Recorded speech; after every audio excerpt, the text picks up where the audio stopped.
Ilang residente sa coastal area sa Baseco Compound sa Tondo sa Manila naapektuhan sa paghagupit ng bagyong Enteng. Si Luisa Erispe sa detalye. Sariwa pa kay Ryan kung papaano tinangay ang bahay nila noong bagyong Karina nakaraang buwan.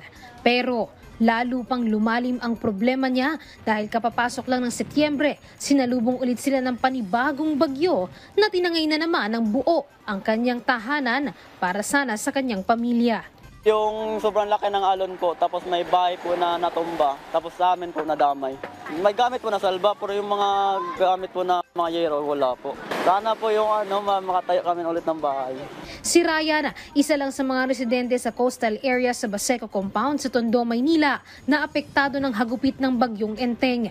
Hindi naman basta ulan lang ang nakapinsala sa kanila, kundi ang hangin na nagdulot ng malaking alon na umanod sa kanilang mga bahay.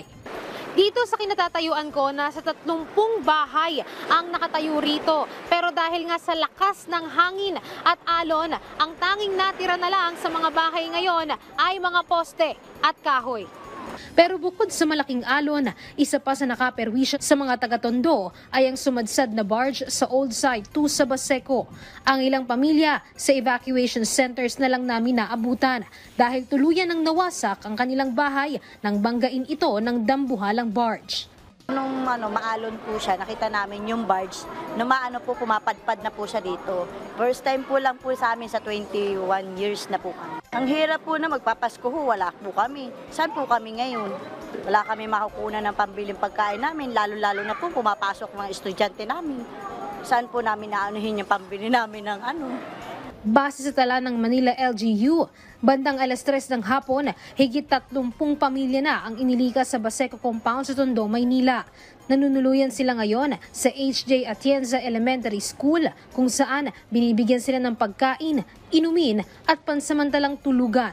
Pero kung may mga lumikas, meron din namang pinili pa ring manatili sa kanilang bahay kahit baha. Nakasanayan na naman po namin kasi taon-taon naman po nangyayari yan. Hindi na rin po kami nag-evacuate kasi nakasanayan na po namin eh. May taas naman po yung bahay, yung iniingatan lang po namin yung sa baba.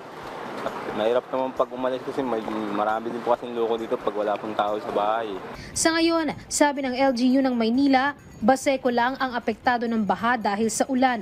Pero nakaantabay pa rin ang lokal na pamahalaan sakaling magtuloy-tuloy pa ang ulan sa magdamag dulot ng bagyong Enteng. Luisa Erispe para sa Pambansang TV sa Bagong Pilipinas.